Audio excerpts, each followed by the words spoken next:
firman yang selalu kita tahu dan kita dengar tentang Yeremia 17 ayat 7 sampai ayat 8. Mari bangkit berdiri. Saya suka kita menghormati firman Tuhan, ya. Orang Israel dulu waktu mau dibacakan firman, mereka serentak berdiri seperti di komando dan saudara, ya, amin, ya, amin, dari pagi sampai siang, ya, amin, yes, yes. Itu respon dari orang Israel waktu dulu mau dibacakan firman tanpa komando, serentak seperti dilatih. Mereka berdiri dan selalu berkata, ya, amin. Begitulah kita juga anak-anak Tuhan. Mari respon firman Tuhan, karena firman itu adalah Allah sendiri.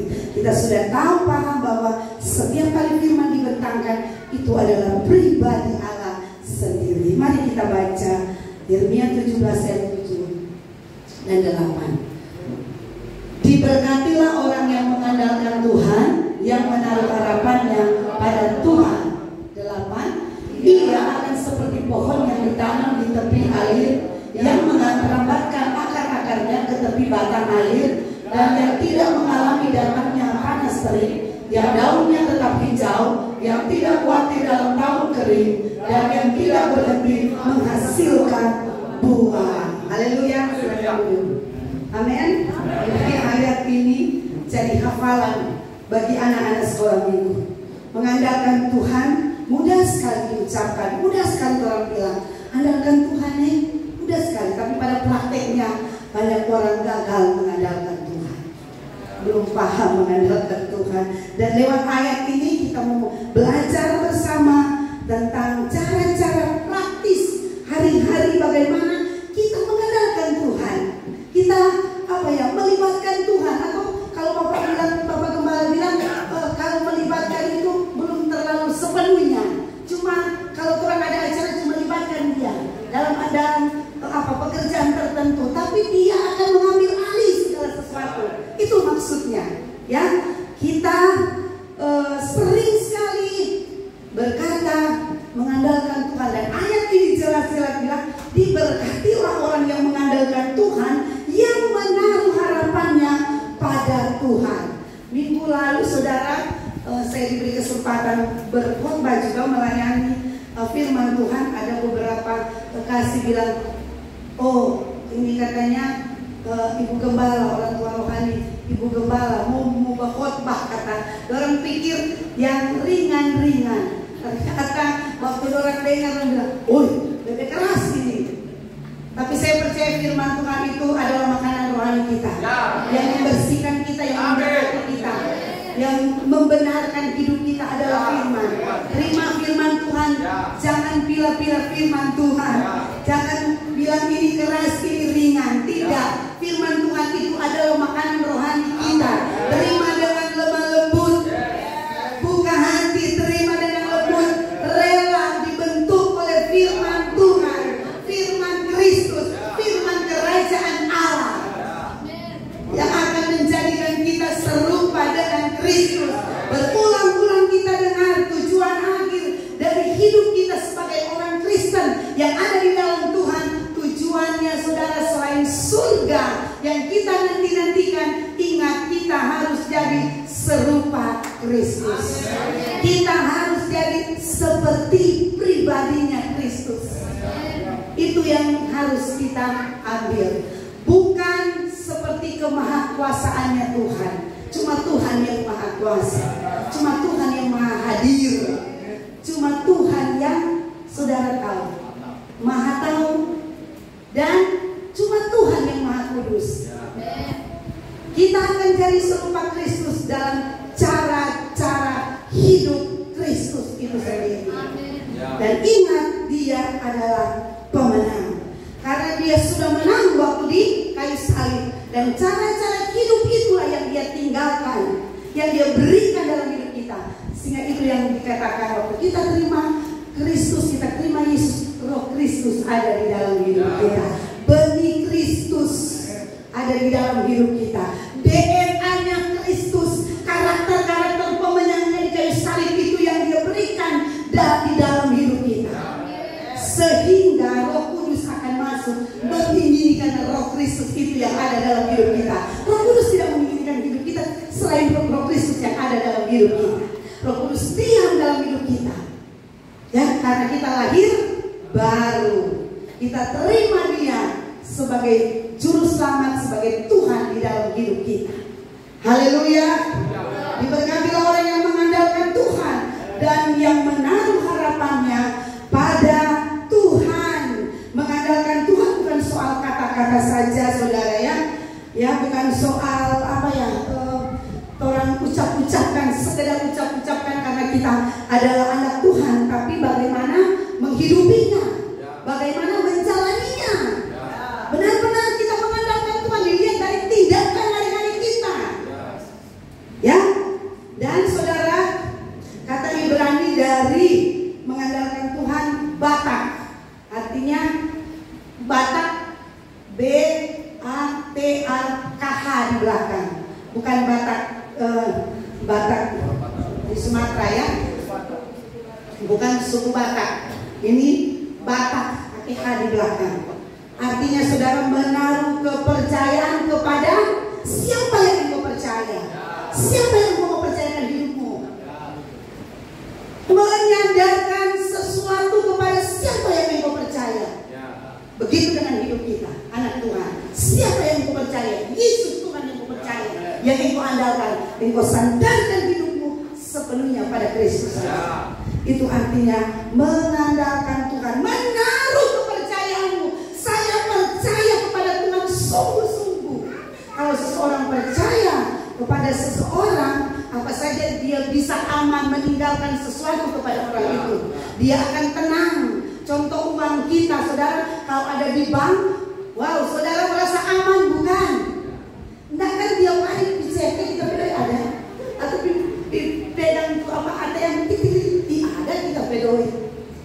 Sebentar sore lagi, bikin lagi. Atau kalau ada yang apa aplikasi yang ada di handphone sedikit-sedikit ya kalau nggak cek, oh ada.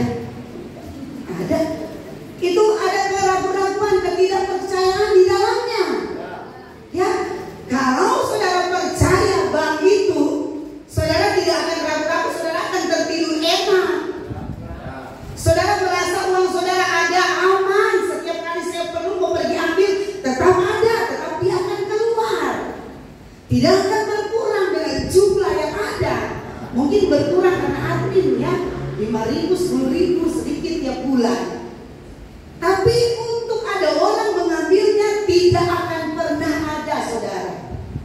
Dan saudara percaya hal itu, kecuali ada orang-orang yang sekarang saudara tahu pencuri-pencuri ya di bank-bank. Tapi yang saya maksudkan dengan hidup kita adalah bagaimana kita mengandalkan Tuhan, menyandarkan hidup kita sepenuhnya kepada Tuhan.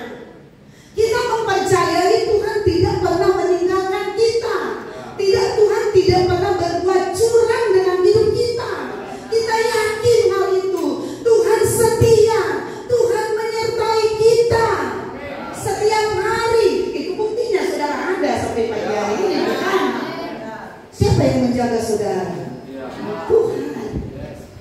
Dari mara bahaya, dari banjir yang ada di kota Manado, saudara lihat bukan? Kalau saudara tidak kena banjir itu bukan karena engkau pintar mencari lokasi rumah. Di mana-mana orang ada di bukan di lembah, ada di atas gunung, tapi tiba-tiba apa? Ada tanah goyang, longsor. Ya. Hidup ini kan tidak aman kalau tidak di dalam Tuhan. Begitu maksud saya. Cuma aman kalau orang bergantung pada Tuhan. Sekalipun saudara ada di lembah kekelaman. Wow, ada di gunung, ada di lembah, ada di goa, ada di bawah bumi, di dalam laut, dasar laut seperti Yunus di perut ikan. Tapi kalau ada Tuhan di sana, jangan takut. Kalau saudara mengandalkan Tuhan benar-benar, jangan takut. Saudara aman dalam perlindungan Tuhan. Aman hidup kita saudara. Aman dalam keadaan dunia yang semakin jahat ini. Yang semakin tidak menentu hidup ini. Jangan berharap kepada dunia. Jangan berharap kepada dunia. Engkau akan kecewa. Engkau akan hancur-hancuran. Jangan berharap kepada kekayaan. Itu semua semu dan sementara saja. Dia bisa buat engkau tenang sementara saja. Uang bisa berikan engkau damai sejahtera sementara saja. Kalau uang tidak ada, hilang damai sejahtera itu, bukan?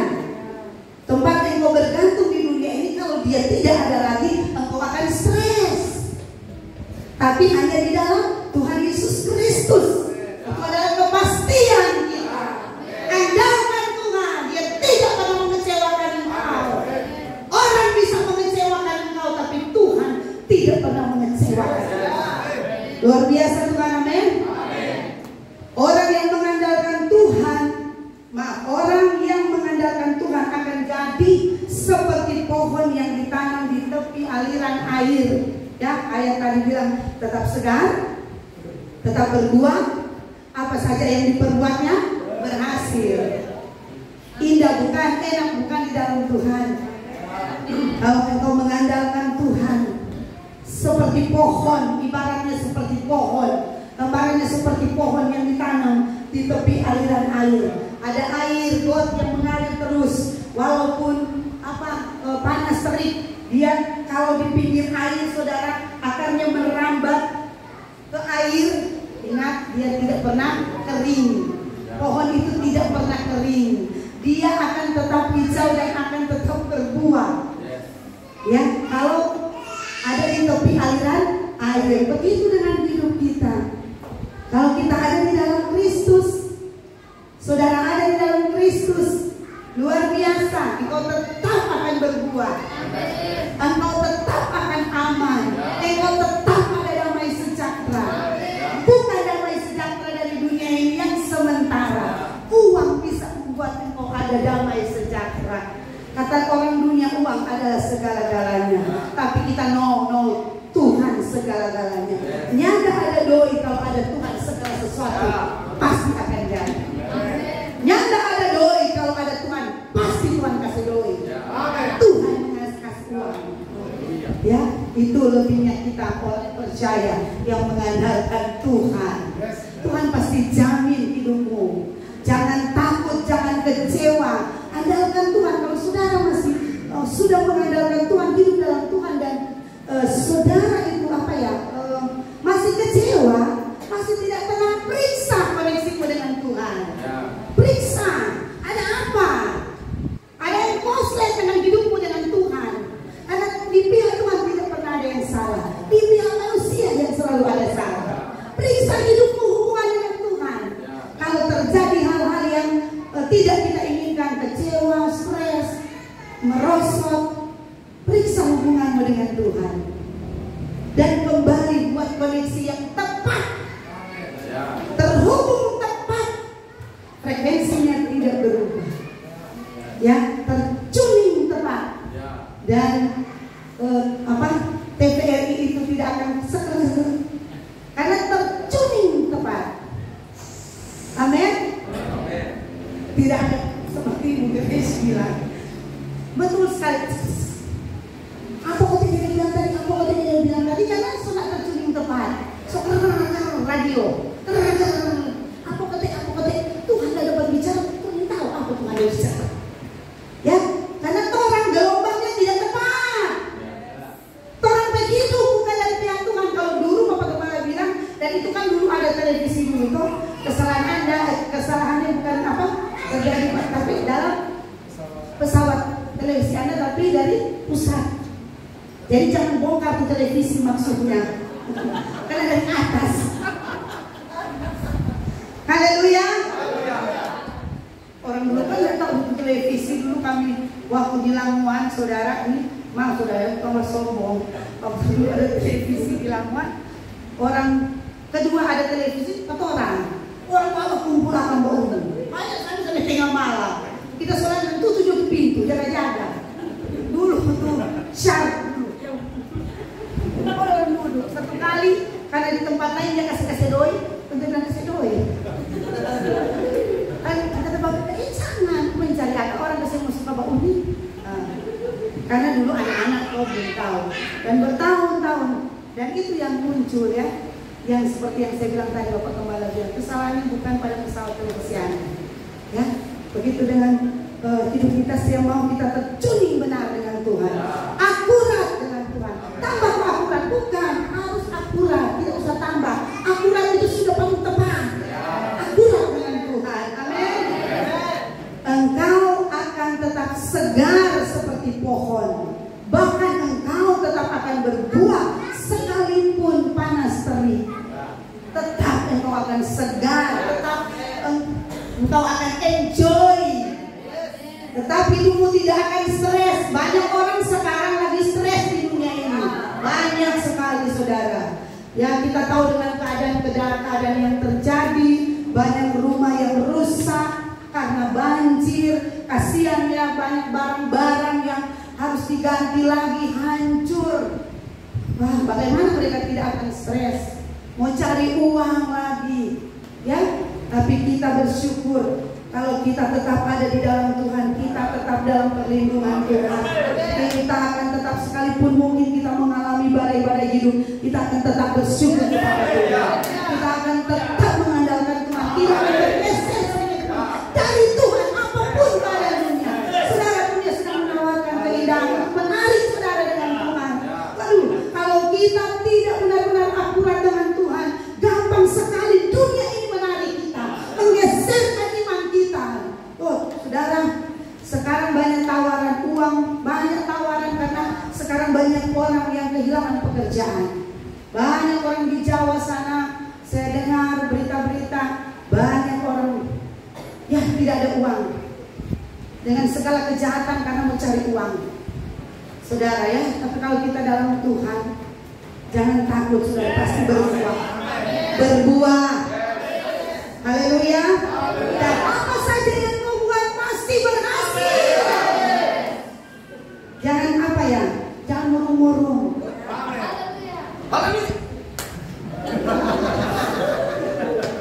Haleluya. Betul sekali itu Fani dan Bapak Andri. Haleluya. Harus mengimani. Itu lagi kita lagi sedang makan. Roh kita sedang bergelora. Kita sedang buka pintu hati kita untuk firman itu masuk dalam roh kita. Jangan hanya di jiwa. Ada banyak sekali itu firman ya, tapi pulang dia tidak bisa lakukan. Orang sontong tadi dia naik dia. Tahu begitu kan?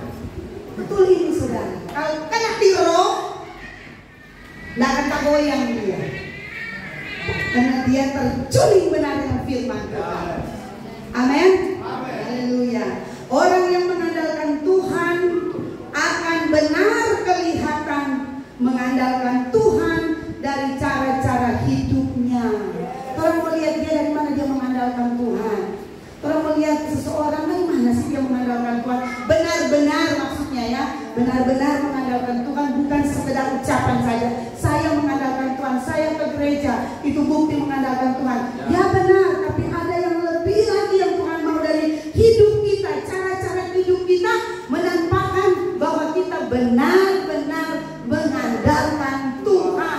Dari cara-cara hidup kita setiap hari akan membuktikan, orang akan melihat benar dia lagi mengandalkan Tuhannya yang hidup.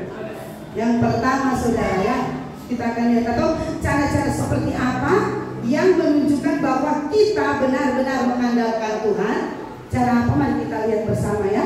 Cara-cara hidup yang menunjukkan bahwa kita ini benar-benar mengandalkan Tuhan. Di antaranya satu saudara, cara yang pertama mengandalkan Tuhan terlihat pada seseorang ketika seseorang setiap kali melakukan sesuatu bertanya-tanya Tuhan.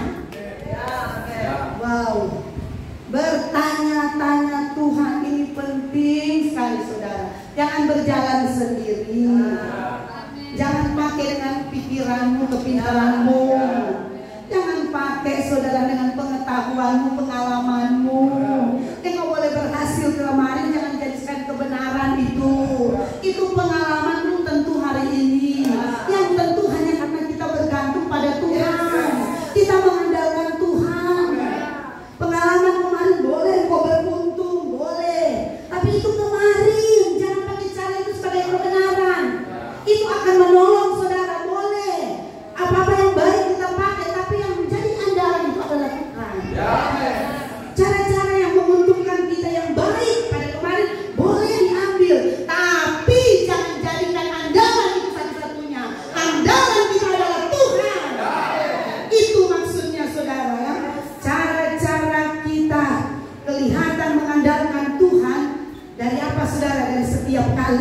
kita melakukan sesuatu, kita melakukan apa saja dengan bertanya-tanya kepada Tuhan.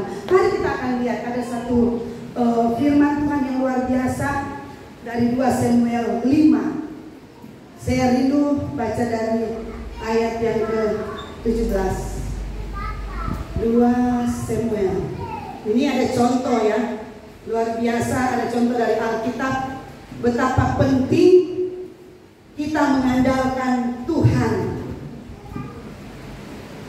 2 Samuel 5 mulai ayat yang ke-17, saudara. Ini tentang, saudara kenal sekali tentang Daud ya. Daud kita tahu dia dipilih Tuhan. Dia orang berkenan kepada Tuhan. Dia raja, dia cakap, dia sudah terlatih. Tuhan sudah latih sehingga dia boleh memenangkan Goliat. Goliat boleh kalah dengan kehidupannya yang katanya masih remaja, imut-imut. Tapi dia sudah terlatih, dia orang kepercayaan Tuhan. Dia diangkat menjadi raja oleh Tuhan. Satu hal yang luar biasa. Kita kenal bukan Daud, tapi mari kita mau belajar. Lihat kehidupan Daud, apa yang membuat dia berhasil. Kita lihat ayat yang ke-17.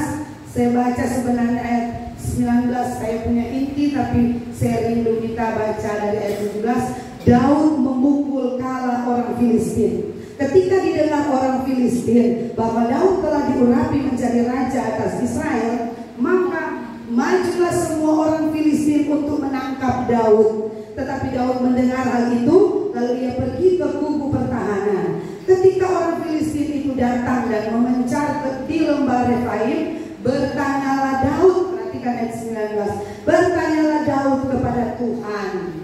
Penting tak bertanya-tanya? Apakah dia tanya? Apakah aku harus maju melawan orang Filistin, Tuhan? Bagaimana ini, Tuhan? Kita mau kalah itu, karena kita cakap. Kita yang sekala tuh Goliat. Tapi lihat pribadinya, benar-benar dia mengandalkan Tuhan dengan cara dia bertanya Tuhan. Bertanyalah Daud kepada Tuhan, apakah aku harus maju melawan orang Filistin ini? Pertanyaan kedua, akan kau serahkankah mereka ke dalam tanganku? Tuhan menjawab Daud, majulah, sebab aku pasti akan menyerahkan orang Filistin itu ke dalam tanganmu. Lalu datanglah Daud di Baal Perasim dan memukul mereka kalah di sana. Berkatalah ia, Tuhan telah menerobos musuhku di depanku seperti air menerobos. Sebab itu orang menamakan tempat itu Baal Perasim. Orang Filistin itu meninggalkan berhalanya di sana. Lalu Daud dan orang-orangnya mengangkatnya. Ketika orang Filistin maju sekali lagi dan memencar di lembah Refaim, maka bertanyalah Daud kepada Tuhan kedua kali. Lihat. Dan ia menjawab, ini Tuhan menjawab, janganlah maju, tetapi buatlah gerakan lingkaran sampai ke belakang mereka, sehingga engkau dapat menyerang mereka dari jurusan pohon-pohon kertau. Dan bila engkau mendengar bunyi derap langkah di puncak pohon-pohon kertau itu, maka haruslah engkau bertindak cepat, sebab pada waktu itu Tuhan telah keluar berperang di depanmu untuk memukul kalah tentara orang Filistin. Dan Daud berbuat demikian, yaitu seperti yang diperintahkan Tuhan kepadanya. Maka ia memukul kalah orang Filistin mulai dari Geba sampai dekat Geser. Dia bertanya dan Tuhan jawab, dan dia lakukan. Penting gak bertanyakan Tuhan? Penting. Menang mereka orang Israel atau Daud? Menang. Mengalahkan musuh itu tidak gampang, saudara. Menang. Karena apa, saudara? Dilihat dari cara ini yang luar biasa. Cara kita mengandalkan Tuhan dilihat dari pertama, kita mau bertanya-tanyakan kepada Tuhan. Daud waktu dia dibilang sebenarnya gampang dia memukul, dia sudah terlatih. Tapi karena dia hidup bagi Tuhan, dia bertanya kepada Tuhan, bolehkah aku maju? Artinya kan dia bertanya, berarti dia sebenarnya sudah siap. Dia boleh.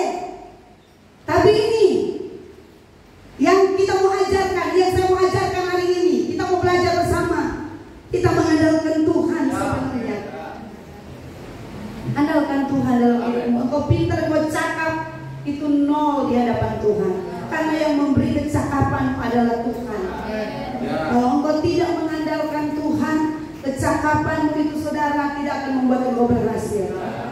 Cuma Tuhan, ya, cuma Tuhan. Amin. Ini bertanya-tanyakan Tuhan, saudara ada pertanyaan.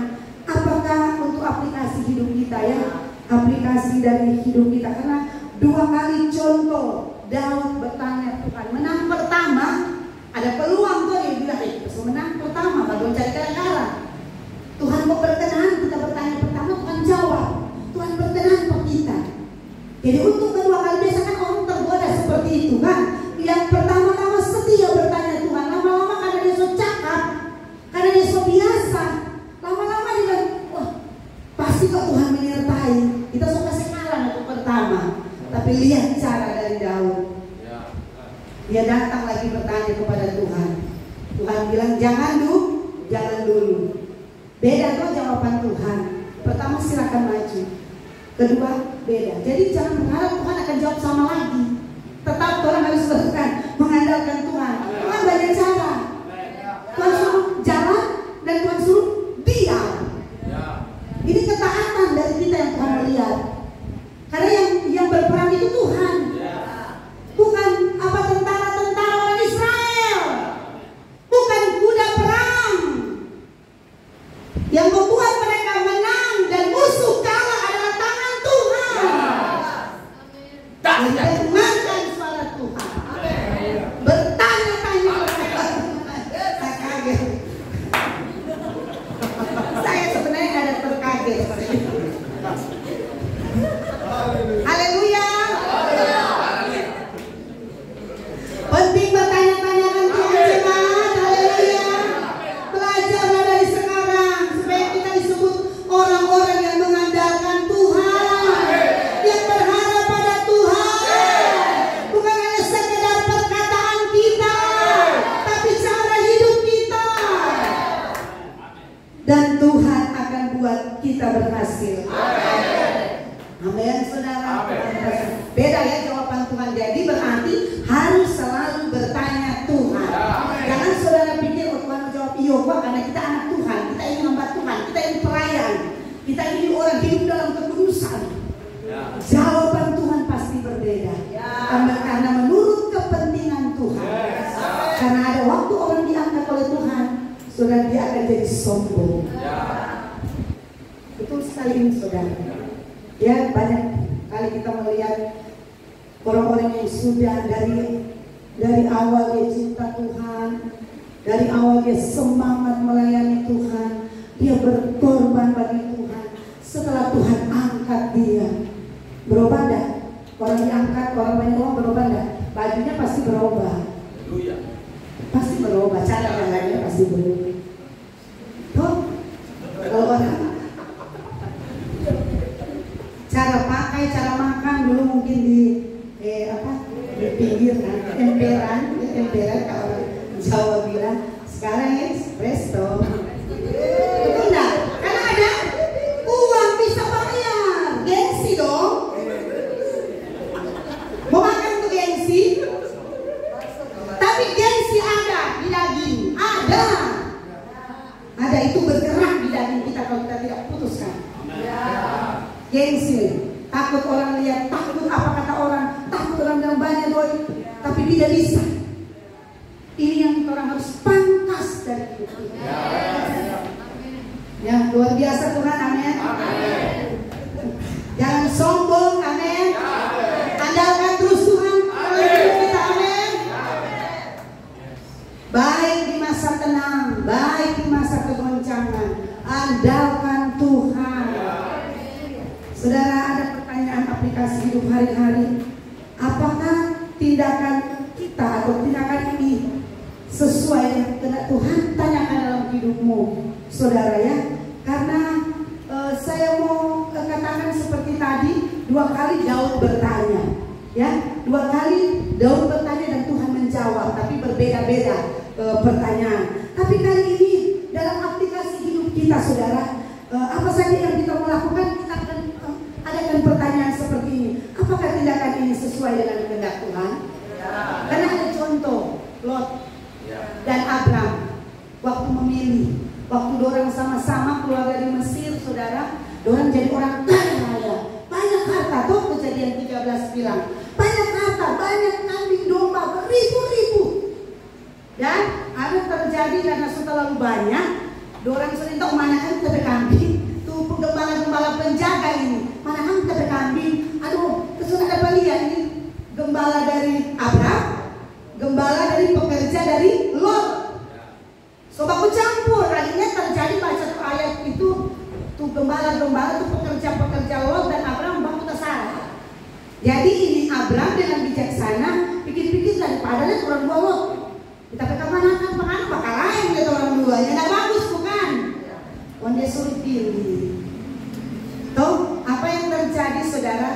Memang waktu ini Abraham ini luar biasa. Dia bilang, Lot mana dulu Lot, coba lihat semua ini. Untuk orang mau pisah supaya aman, karena berdua mau boleh makan dengan tenang. Saya juga harta benda saya terpelihara dengan baik, bukan? Ya, mulailah Lot lebih dulu dan dia memandang, wow, seperti taman Tuhan yang dia lihat. Dia pilih, aduh, indah sekali, seperti tanah Mesir. Itu kejadian, mari kita lihat Kejadian 13. Supaya ada ayatnya.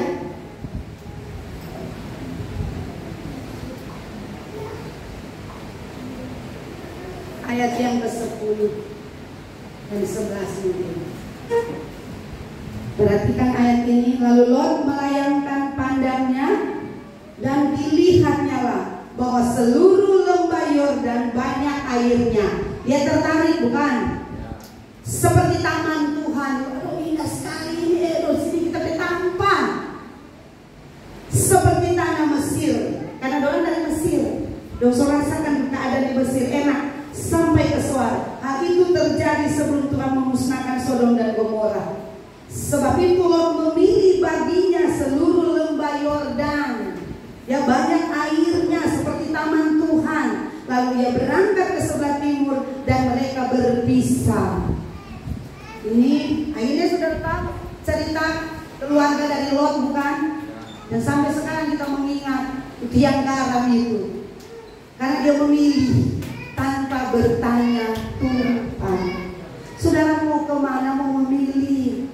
Mau memilih kota, mau memilih tempat. Jangan tertarik dengan pandangan yang indahnya. Ini menjanjikan. Ini taman yang penuh air, menjanjikan, indah sekali. Apalagi zaman sekarang. Baru ini luar biasa ini kita tambah. Kalau orang dunia bilang ini tanpa bahasa. Baru ini peluang. Peluang mata ini tertarik, peluang. Dia selalu lupa mengandalkan Tuhan. Dia selalu lupa bertanya-tanyakan Tuhan. Tanya Tuhan itu penting supaya kita tidak gagal, supaya kita tidak kecewa. Ada Tuhan Bapa kita mengandalkan dan Dia berikan jawaban. Dan Tuhan tidak pernah salah. Dia tidak pernah mengecewakan kita anaknya, bukan? Jadi kalau saudara kecewa, bukan Tuhan buat engkau kecewa, tapi engkau salah memilih, engkau salah bertindak, engkau lupa bertanya-tanyakan Tuhan. Boleh enggak Tuhan kita pilih di lembah Yordan? Karena kita lihat ini banyak air. Kita lihat ini peluang bagi domba-domba saya. Mereka akan gemuk, mereka akan diberkati Tuhan. Dia lihat keindahan Sodom Gomora. Pada endingnya Sodom dan Gomora dibakar oleh Tuhan. Ini yang akan bisa terjadi dalam hidup kita kalau kita lupa bertanya Tuhan. Apalagi kalau saya lihat cerita ini, memilih satu tempat. Jangan memilih dengan pandangan mata, dengan gairah daging, gairah untuk memuaskan hidup kita. Jangan lupa langkah pertama, cara pertama. Andalkan Tuhan dengan cara bertanya-tanya dulu pada Tuhan. Tuhan, bagaimana ini Tuhan? Tuhan, saya perlu jawaban. Tuhan bilang, maju, maju. Tuhan bilang, jangan. Itu maksudnya. Kalau saudara memilih satu tempat, ini contoh Lot, ya, bertanya Tuhan benar-benar sampai ada jawaban. Bukan saudara bertanya dan saudara jawab sendiri. Oh, kita harus berdoa. Begitu bukan? Kita harus berdoa pasti. Pasti kita harus berdoa. Kita anak Tuhan. Tidak, kita harus menunggu jawaban Tuhan. Tuhan perintah jalan, jalan. Tuhan perintah diam, diam. Tuhan perintah melingkar, melingkar. Itu cara Tuhan dalam hidup kita. Jadi ini yang penting saya mau katakan. Bertanya-tanya Tuhan, berdoa banyak, berdoa. Tuhan pasti jawab. Dan Tuhan tidak pernah salah menjawab. Mungkin kalau daging kita akan merasa itu salah, sakit, tidak mungkin saya tidak mau Tuhan. Ini sakit seperti Abraham. Kalau dia mungkin mau komentar, aduh kasihan kita dapat di lembah-lembah tur, tidak ada bisa menghasilkan hanya batu. Boleh kan? Abraham mau komentar begitu, bukan? Kita mau kasih makan apa?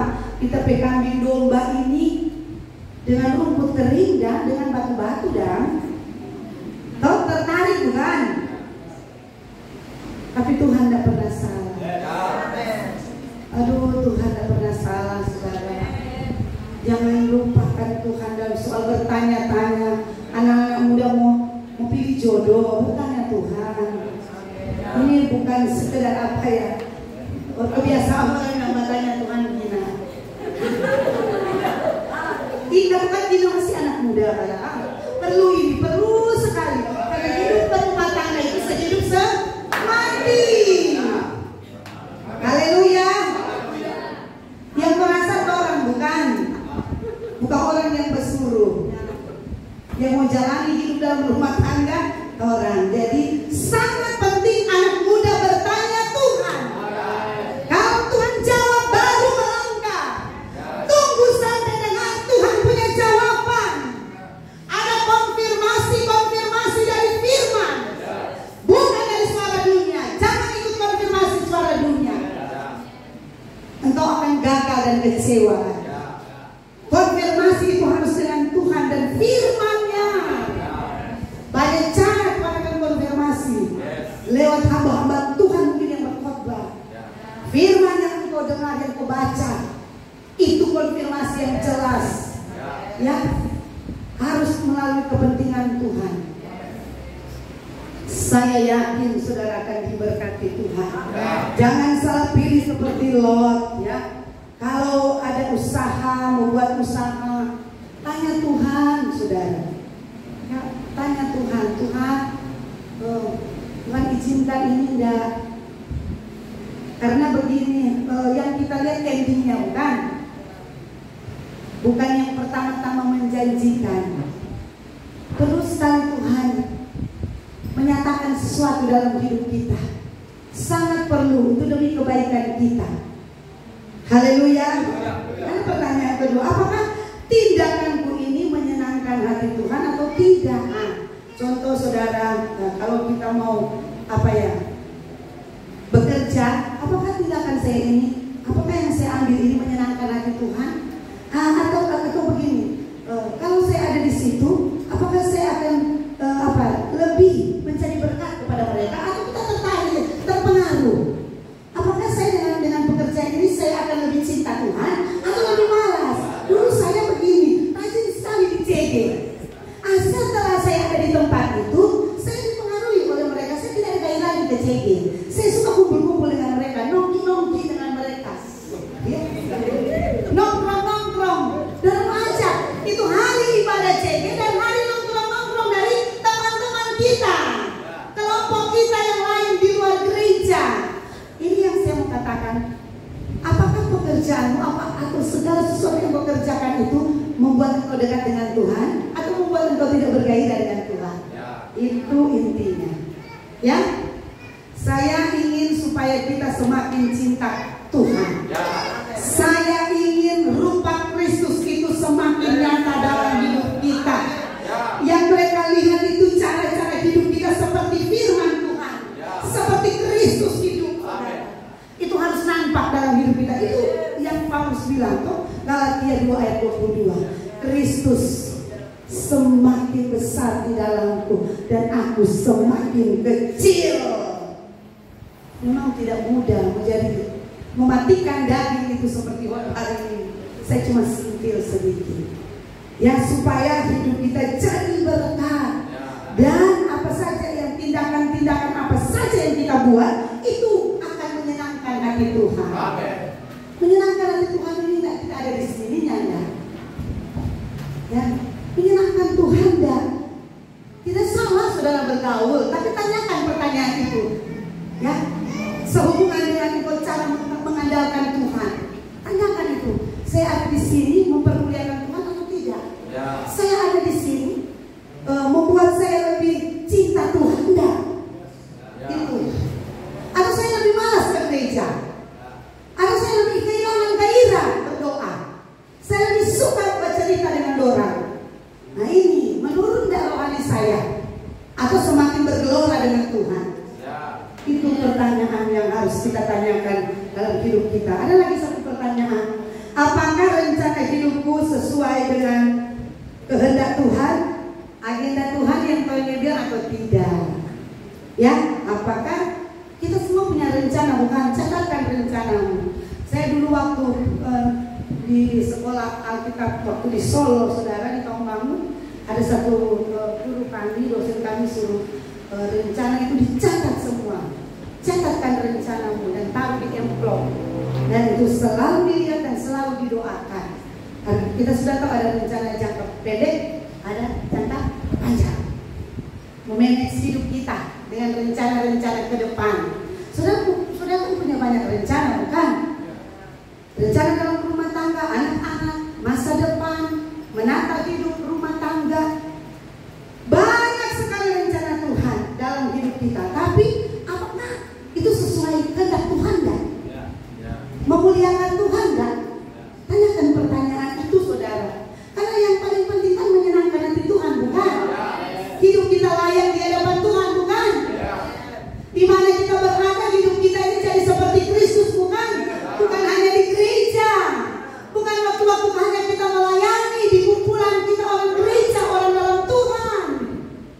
Tapi justru di mana kita berada, Kristus harus nampak, harus besar, harus dipermuliakan dalam hidup kita. Untuk apa kita jadi orang Kristen? Itu tujuan kita, jadi terang dunia. Itu tujuan hidup kita, bawa hidup Kristus di pekerjaan, di domain-domainmu. Bawa Kristus itu di domain-domainmu. Tinggikan Tuhan, letakkan kerajaan Allah di sana. Cari dahulu kerajaan Allah dan kebenarannya, maka sekalian yang akan ditambahkan. Itu sistem kerajaan Allah harus beroperasi dalam hidup kita. Bawa Kristus di tempat-tempat pekerjaan kita. Bawa Kristus di mana yang kau berada, baik di rumah tangga, di pekerjaan, di pasar, di pergaulan, di masyarakat. Tampilkan citra Kristus dalam hidup saya, dalam hidupmu. Saya beda karena saya anak Tuhan. Saya beda. Mungkin orang akan mengolok kita, mungkin orang akan bibir melihat kita, mana begitu, ya mana sebegini dan selain. Iya benar, saya sudah lain karena saya sudah jadi anak Tuhan. Saya lain memang karena saya ingin jadi serupa Kristus. Saya ingin masuk surga. Lain saya, hidup saya ini bukan cuma di gereja yang lain, tapi di mana saja tujuan Tuhan atas hidupmu, nyatakan dalam hidup kita lewat tindakan-tindakan hidup kita. Bukankah kita bukan hanya di gereja untuk orang saling mengampuni, bukan? Di tempat sana harus saling mengampuni. Tunjukkan pribadi Kristus dalam hidup kita.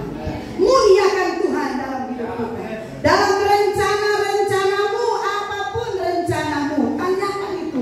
Apakah agenda ini sesuai dengan agenda Tuhan? Agenda saya sesuai dengan agenda Tuhan atau tidak? Ini banyak orang Kristen lupakan. Mereka pikir yang rohani-rohani kalau di gereja, kalau beribadah, kalau melayani Tuhan. Kalau di tempat pekerjaan enggak, pakai cara-cara pekerjaan, enggak usah pakai cara dunia, cara-cara kebanyakan orang. Tapi kita sekarang anak-anak Tuhan. Cara-cara Tuhan yang harus ditampilkan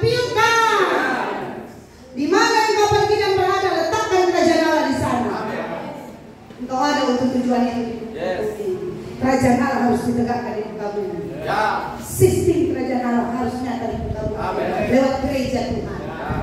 Kitalah anak-anak kerajaan Allah itu. Dimanapun engkau pergi bawa hidupmu, tampilkan Kristus. Ini saya.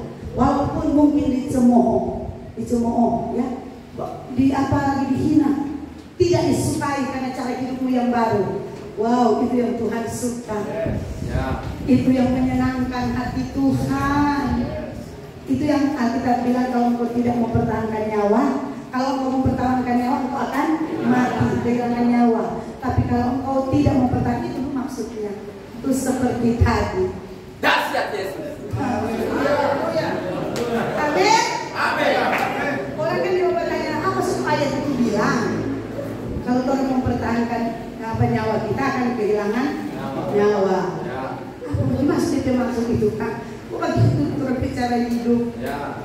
Kalau orang gengsi. Tapi dengan Kristus ini waktunya, saudara. Tuhan semua datang.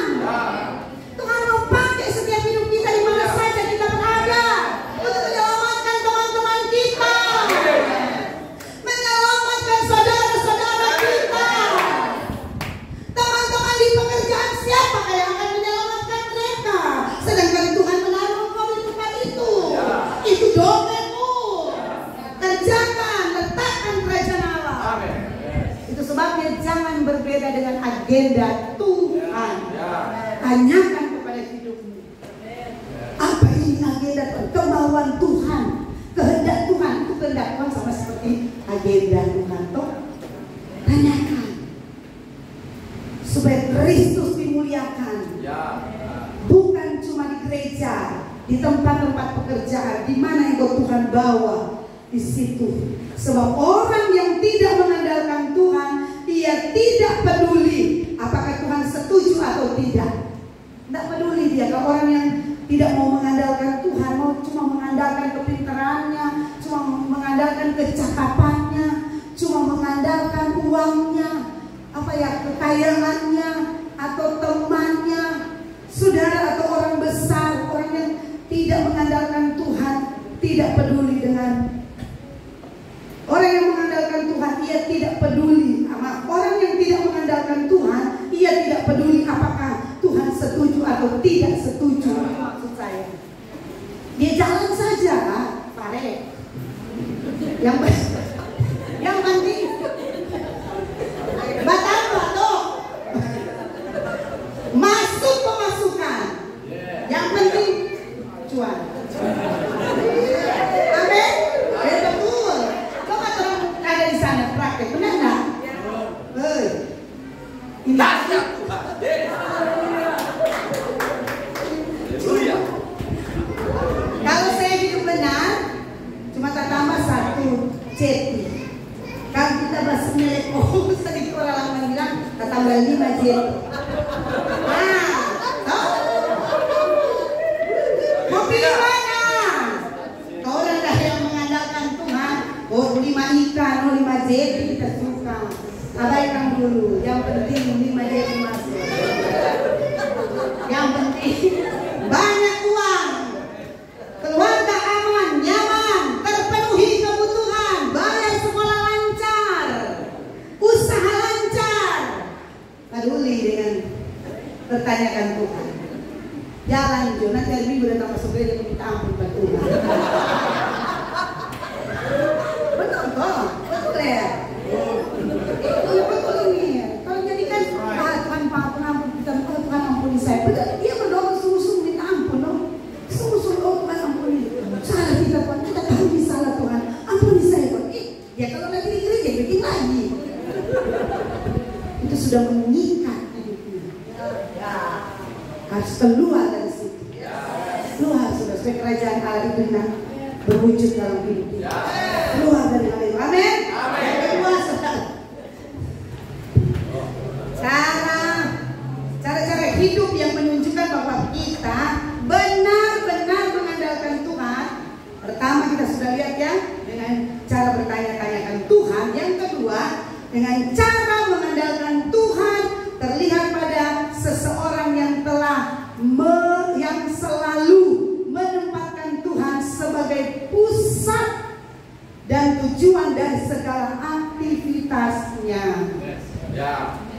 Ingat baik, ini cara kedua. Ya, cara kedua mengandalkan Tuhan terlihat pada seseorang yang selalu menempatkan Tuhan pusat, Tuhan satu-satunya.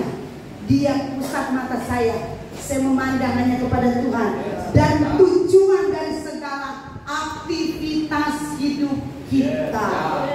Bukan cuma hidup kita, di dalam hidup kita ada aktivitas hidup setiap hari. Itu juga harus terlibat di dalamnya. Ya, kita jadi pusat dari seluruh aktivitas hidup kita adalah Tuhan.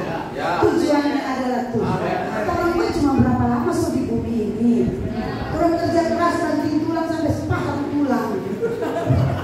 Dia tidur malam.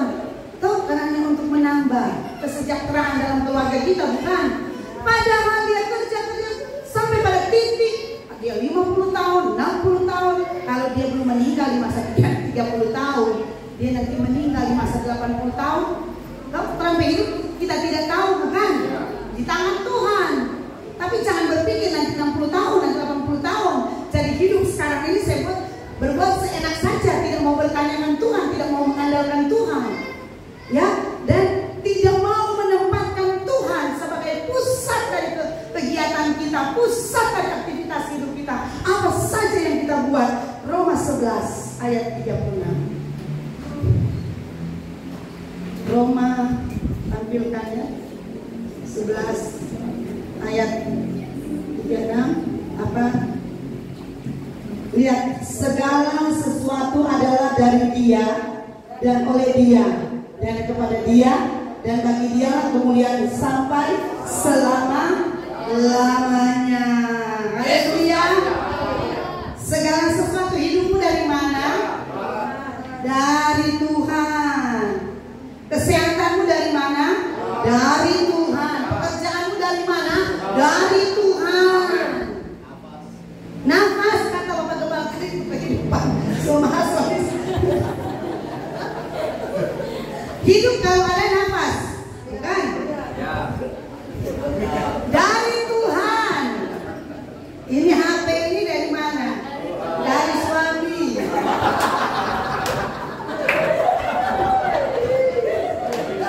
Orang akan menjawab begitu, bukan? Kayak saya itu kan, HP itu orang yang ngasih semua. Kami buat HP ini dari orang. Karena memang itu, ini Bapak Gembala berprinsip luar biasa. Dia bilang ada usah. Karena dia itu prinsip hidup, ya, prinsip hidup seseorang. Karena saya hanya lihat belajar dan memang betul. Jadi HP semua ini orangnya kasih. Kalau semua rusak lagi, semua ada HP baru. Tapi itu semua dari Tuhan. Tuhanlah yang menggerakkan hati orang. Tuhan yang memanggil timur, datang. Tuhan yang memanggil air gelombang, datang. Tsunami datang. Tuhan yang memanggil semuanya.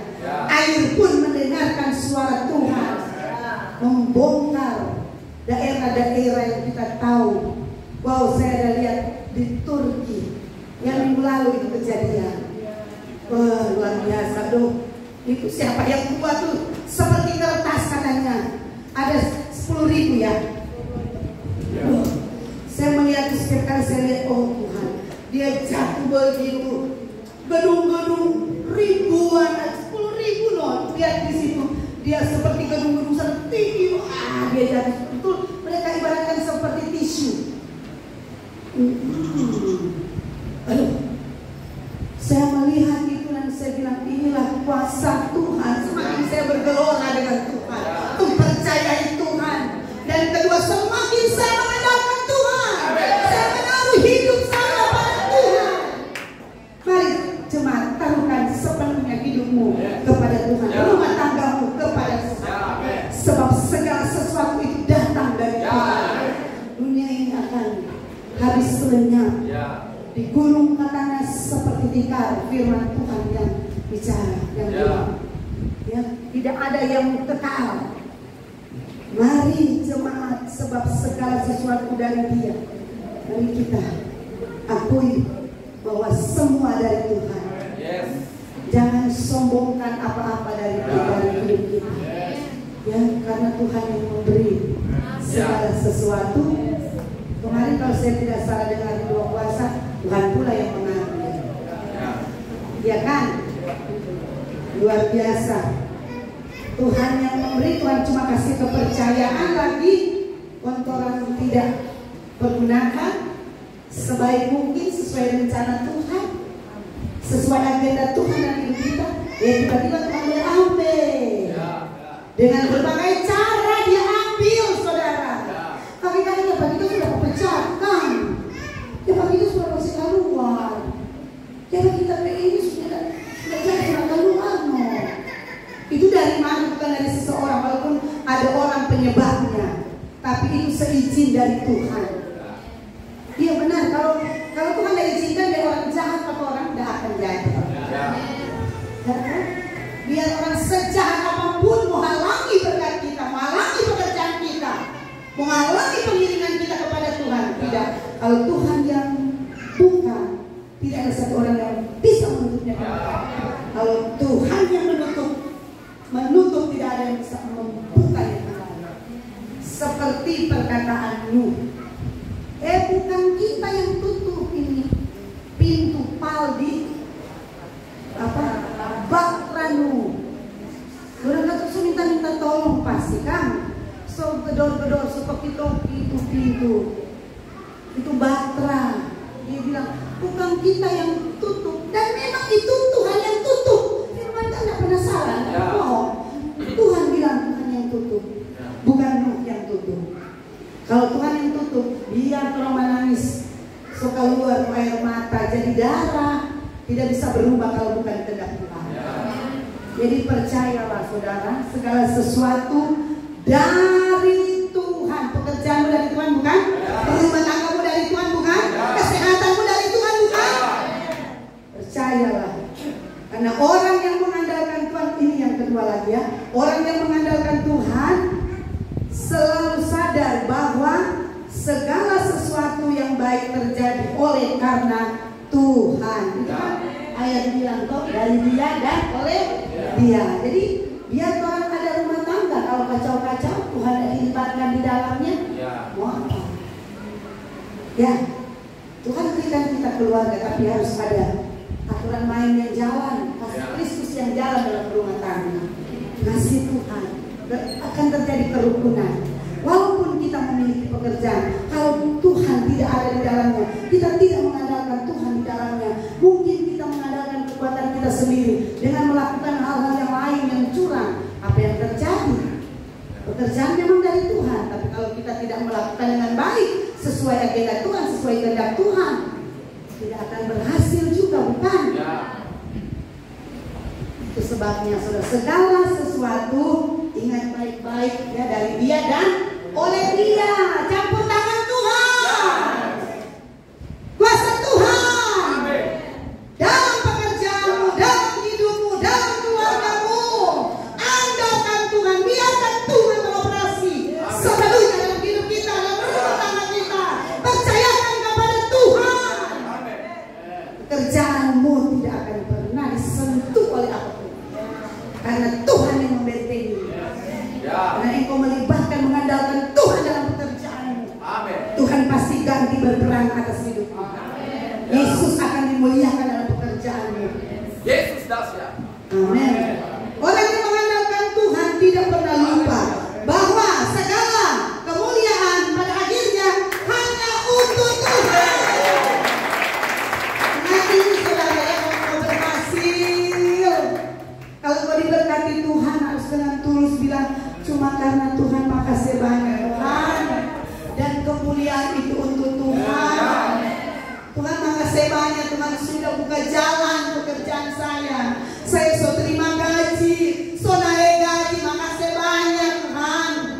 Usaha saya diberkati Tuhan, makasih banyak, lancar usaha saya, berjalan dengan lancar. Itu semua harus kembalikan kemuliaan bagi Tuhan. Katakan terima kasih dan jangan bilang ini karena saya, ini karena saya kuat. Kalau saudara sakit ya, apa yang diandalkan? Saat engkau sehat, engkau bisa bicara begitu. Karena saya laki-laki. Dan saya kuat. Tapi saat engkau sakit, saat engkau Tuhan ambil pikiran akal sehatmu, seperti Raja Nebukadnezar yang membanggakan diri, dia bilang, lihat, ini kerajaan. Dalam hati dia bilang, lihat, kerajaan megah ini aku yang buat. Wow, dalam berapa menit saja Tuhan merendahkan Raja Nebukadnezar. Tuhan ambil akal sehatnya sehingga dia duduk dan makan rumput, hanya untuk membuat dia mengerti bahwa jangan sombong. Jangan bilang gara-gara kita, gara-gara kita semua boleh terjadi. Tidak, semua gara-gara Tuhan. Semua karena Tuhan. Engkau kuat karena Tuhan. Engkau diangkat karena Tuhan. Engkau pernah diturunkan karena Tuhan. Sadar hal ini. Libatkan Tuhan atau biarkan Tuhan secara penuh diandalkan dalam hidup kita dan kembalikan itu semua untuk Tuhan. Dengan cara hidupmu, engkau menyembah Tuhan dengan cara-cara hidupmu yang mempermuliakan nama Tuhan. Itu adalah kemuliaan bagi Tuhan. Cara hidupmu itu yang memuliakan Tuhan. Itu yang bilang segala kemuliaan bagi Tuhan. Bukan hanya bilang segala kemuliaan bagi Tuhan, tapi cara hidup kita. Dan itu cara hidup kita memuliakan Tuhan. Cara hidup kita bersyukur dengan benar. Makasih banyak Tuhan. Makasih banyak. Luar biasa. Yang terakhir ya, maaf, yang ketiga, cara-cara saya apa ya, sangat sayangkan kalau ini satu tidak selesai. Maaf ya, sudah terlalu lama. Cara-cara hidup yang menunjukkan bahwa kita benar-benar mengandalkan Tuhan, diantaranya bertanya-tanyakan Tuhan pertama, kedua mengandalkan Tuhan, saudara, dengan kita menempatkan Tuhan itu pusat dari hidup kita. Semua dari Tuhan, semua karena Tuhan. Dan yang ketiga, cara yang ketiga, orang yang mengandalkan Tuhan akan terlihat pada ketergantungannya kepada Tuhan dengan selalu berkata, ini ada ayat loh, selalu berkata, jika Tuhan berkenan. Ini kan kunci dari mengandalkan Tuhan. Jika Tuhan berkenan, saya mau melayani Tuhan. Jika Tuhan berkenan, saya akan ke kota Anu. Mari baca dulu Yakobus 4 ayat 13 dan sampai ayat 15 ayat. Ini ayat terakhir teman ya, cepat-cepat. Yakobus sudah ada kan? 4:13. Jadi sekarang, hai kamu yang berkata, hari ini atau besok kami berangkat ke kota Anu, buat rencana. Dari sana kami akan tinggal setahun dan berdagang serta dengan tujuan mendapatkan keuntungan. Selanjutnya, sedang kamu tidak tahu apa yang akan terjadi besok. Terus hidup dalam tangan Tuhan. Apakah arti hidupmu? Hidupmu di hadapan Tuhan apa? Sudah tahu seperti bunga rumput, seperti uap yang ada, cari-cari uap punya ada. Baru lahir besok mati. Itu maksudnya. Ya. Sama seperti hidupmu itu sama seperti uap yang sebentar saja kelihatan lalu lenyap. Begitu kurang hidup di hadapan Tuhan. 1000 hari dari pihak orang, 1 hari di hadapan Tuhan sama dengan 1000 hari, 1000 tahun bagi kita. Ya, ini ayat ini luar biasa. Hidup kita seperti uap. Aduh, luar biasa saudara. Itu sebabnya ayat selanjutnya coba teruskan. Sebenarnya kamu harus berkata, jika Tuhan menghendakinya, kami akan hidup dan berbuat ini, berbuat itu. Banyak rencana bukan bagi manusia, banyak rencana bukan bagi kita. Saya mau buat ini, saya mau buat itu, saya mau buat ini. Kita mau boleh di dunia. Kalau boleh buat kita di semua. Tapi ayat kuncinya, boleh saudara kejar cita-citamu setinggi bintang langit. Boleh. Tapi ayat kunci dari mengandalkan Tuhan, jika Tuhan berkenan. Kalau Tuhan berkenan, kita mau buat ini. Kalau Tuhan berkenan, kita mau ke kota Anu, mau berdagang, mau berhasil, mau bekerja. Jika Tuhan berkenan, jika kita